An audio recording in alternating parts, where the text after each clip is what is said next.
Now, we've spoken about the training leading up to a big race if you're a beginner. What about food? I mean, we know that people need to get fit physically. How does food play? So the old adage is you cannot out-train a bad diet. So Okay. essentially, I shouldn't take no fast food names mentioned, but if you have a burger, fries, and a soda, it's essentially the same calorie that you would spend doing a half marathon.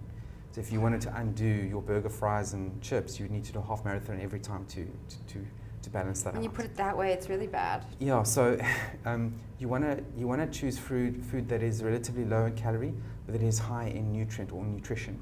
So it has the vitamins and the minerals, and it has all the right elements in it that's going to fuel your body. And I think as an athlete, you generally move from seeing food as enjoyment and towards moving to seeing food as fuel. And so you need to plan what you're going to eat. It's all in the preparation. So you need to know what you're going to eat before you train, during, and then after as recovery. Because you want to achieve two objectives. The one is you actually want to go through the session. You've got a long run planned. You want to be able to actually not blow up during the session and have run out of calorie, and actually do the session properly. And number two, you want to recover from that session so that you're ready for the next session. And so that recovery part is often what people forget about.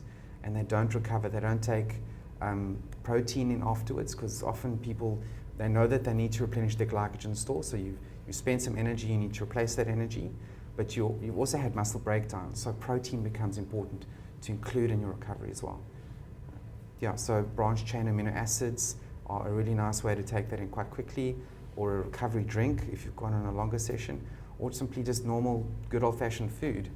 Good old-fashioned food. So, but you do say that you can replace food with a supplementary. So ideally, drink. what I would suggest athletes do is try and time that your session ends just before a meal. Okay. So if you're training in the mornings, you want to make sure that you finish off just before breakfast, or if it's after work, just before dinner, so that you actually eat food. And I would always suggest a healthy diet always wins.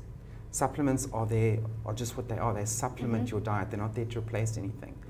Unfortunately, we've got our Western diets are high in salt, sugar, and bad fats. And so supplements do help from that perspective. Yeah. And then as an athlete as well, when there are deficiencies in your body and you start putting load on your body, those deficiencies become amplified. So if you have a shortage of zinc or calcium or magnesium in your body and you start putting it under load, it's going to open up those gaps, and you're going to start to experience the symptoms of shortages of those minerals. So for people starting to train seriously, I would recommend a sport-specific multivitamin. And again, trying to keep it simple, a one-a-day multivit is more than good enough for an athlete, for somebody training for a half marathon. Now, we've spoken about training and food. What about rest? So rest is absolutely key. Rest, as we were saying earlier on, is where you get stronger and you recover. So during the actual session, you're not getting stronger, your muscles are broken down and your body's been put under load. It's where as you rest and recover and become a little bit stronger is where you're getting fitter and stronger. So it's that recovery period that is so important, and that's handled by actually resting, sleep, and putting your feet up, and actually nutrition. And nutrition helps you recover by filling up your glycogen stores, your energy, and also restoring muscles that are broken down with protein. So those are key. And as I mentioned as well, don't try and make up for missed sessions. Yeah. Now, we've spoken about, I think, everything leading up to the race. What about after the race? Do we need to do anything after the race to help our bodies recover, or is our body going to recover on its own? Again, nutrition is going to help you recover quickly. And so, the research has been done that there are optimal rates of carbohydrate to protein. Generally, it's a 4-to-1 ratio. So you have 4 units of carbohydrate to 1 unit of protein and some electrolytes. So after a race or after a long run, which is equivalent to the race, in distance, a recovery drink really helps because it's got everything in the right ratio. It's quick, easy, body absorbs it well, and it's got the electrolytes, which food typically doesn't have. Right. And then hydrates. Your body you've perspired, you've sweated a lot, and you need to get a lot of liquid in.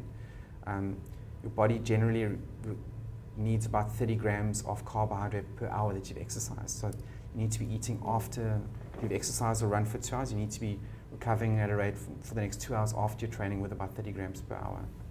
Now, is there something that the athletes you work with usually forget when it comes to prepping for a race? Yeah, sometimes their sense of humor. They just take it way too seriously. You're actually doing this to have fun. You've trained hard and you want to enjoy it. So bring that along. And yeah, it's for a half marathon. I think the key is to get your meals planned, so your dinner, what you're going to have for breakfast, get your juice, and if you've got any energy sachets or gels that you're going to be taking, take those with you. Though that's important to remember. And go out there and enjoy it. Are you prepping for a big marathon coming up? Let us know what you're doing to get ready for race day in the comment section below.